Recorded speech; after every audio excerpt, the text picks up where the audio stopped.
Good evening, and thank you for joining us. Tom is off tonight. I'm Michele McCormack. We begin with new concerning details about the recent layoffs at St. Norbert College. As Local 5's Timothy Leteau found out, yesterday's cuts are not the end. It's a month into the school year, but exams aren't the biggest worry for all students. I was shocked at first. Here at St. Norbert College, 41 staff will be cut, and 29 of them effective immediately. As demographics produce fewer 18 to 22-year-olds, you have to sometimes adjust the size of your organization. Joyner says the cuts were necessary as enrollment has declined, down 200 students in the last 4 years. So these sorts of things are not new to higher education, and especially, I would say, over the past 5 to 10 years. She says despite the cuts, the college is doing its best not to raise tuition. And our number one priority is to make sure that this education is accessible and affordable to our students and families. 27 colleges around the country have closed since March 2020. Cardinal Stritch University and Holy Family College are the two Wisconsin colleges on that list. Wanting to have an alma mater in 10 or 20 years is something that I would love to say that I can have, and unfortunately some graduates of colleges around Wisconsin can't say that anymore. It's just not easy seeing them leave because they have been such an integral part of the campus. Could there be more cuts? We hope not, but I wouldn't want to speculate, into the future. In De Pere, Timothy Leteau, Local 5 News. And Timothy tells us the 29 employees who were laid off immediately yesterday will receive severance. The other 12 will continue working through the semester, the academic year, or through December 2024. It all depends on their positions. Well, fresh off the gavel in and gavel out special session in Madison, Governor Tony Evers traveled to Stevens Point and Oshkosh, saying it's not over for his child care program. Republicans might have dismissed his special session to extend funding for child care development, so now he's taking his argument to the public. He says if people can't work because nobody can take care of their children, then our state economy will suffer. They start shutting the doors, and every time a door is shut or when one less kid has opportunity to be in child care, that's one parent that's going to stay home and not be in the workforce. The governor wants to use the state's historic surplus money to help, but Republicans say that money should instead go right back to the people of Wisconsin. Door County advocates are on a texting campaign for more money for Alzheimer's research. On the heels of the recent Walk to End Alzheimer's, organizers now have a way their supporters can instantly message their Congress member or senator. In particular, they want $321 million more for research at the National Institutes of Health. They're building on the recent momentum of two drugs awaiting approval that appear to slow down the degenerative and incurable brain disease. We all have to work together. This is a huge problem nationwide, worldwide really, and it takes all of us. It's not something that just the Alzheimer's Association can solve by itself. They're asking people to text AIM WALK, that's all one word in capital letters, to 52886. That directly sends the message to lawmakers. Advocates also want another $35 million more for the Bold Infrastructure Alzheimer's Act at the CDC. A big weekend for the city of Appleton as it gears up for License to Cruise and Oktoberfest.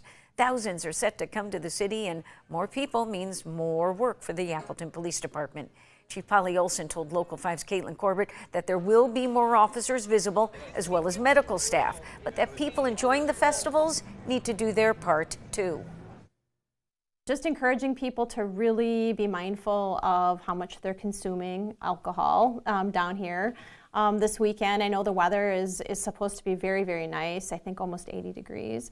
So I think sometimes that can make for a very busy event.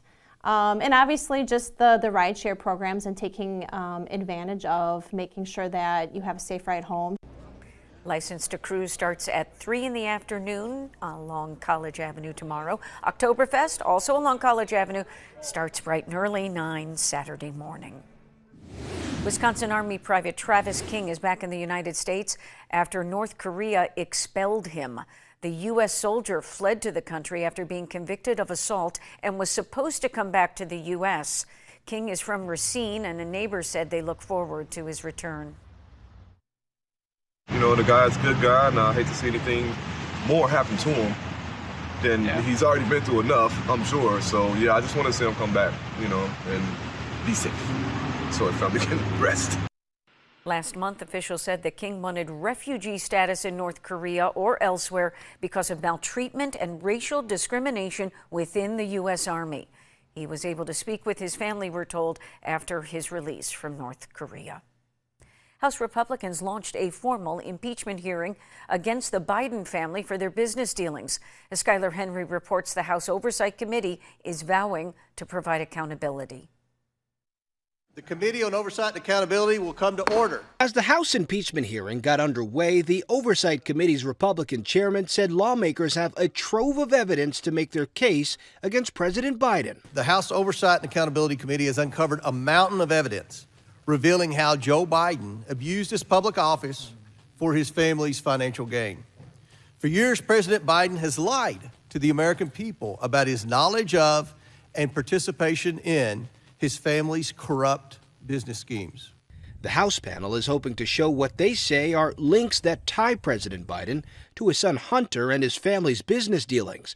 But key witnesses testifying Thursday said they do not yet see hard evidence of impeachable offenses. And you have the statements of Hunter Biden. That's what makes this a credible inquiry. And the question is, did the president know? Did he encourage this type of corruption? I do not believe that the current evidence would support articles of impeachment. I am not here today to even suggest that there was corruption, fraud, or any wrongdoing. Oversight Chairman James Comer said he was issuing subpoenas for additional banking records from Hunter Biden and the president's brother, James Biden. Online, everybody's making fun of this Seinfeld impeachment. An impeachment hearing about nothing, apparently, 2 days before the government is about to shut down. Throughout the more than 6-hour hearing, the White House issued statements saying nothing can distract from the Republicans' inability to govern as the shutdown loomed. Skylar Henry, CBS News, Washington. A White House spokesperson called the hearing a baseless stunt and that the president will always stay focused on the priorities of the American people, not these political games. That's a quote. All right, time now for a story that's positively Wisconsin. A mind-boggling donation to help further education in Northeast Wisconsin.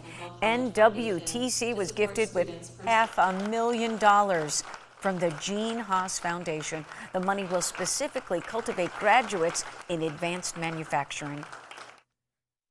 We've seen it. The programs are growing. So many of our strong programs, enrollment's not a problem. They have a waiting list, and they're trying to hurry up and provide more capacity. And to show its appreciation, the school renamed its machine tool lab as the new Gene Haas Center for Advanced Machining. Another show of gratitude, this time when it comes to nurses and teachers. The changes that were long overdue at UW-Oshkosh were unveiled today. Their potential impact on the teacher shortage when we come back.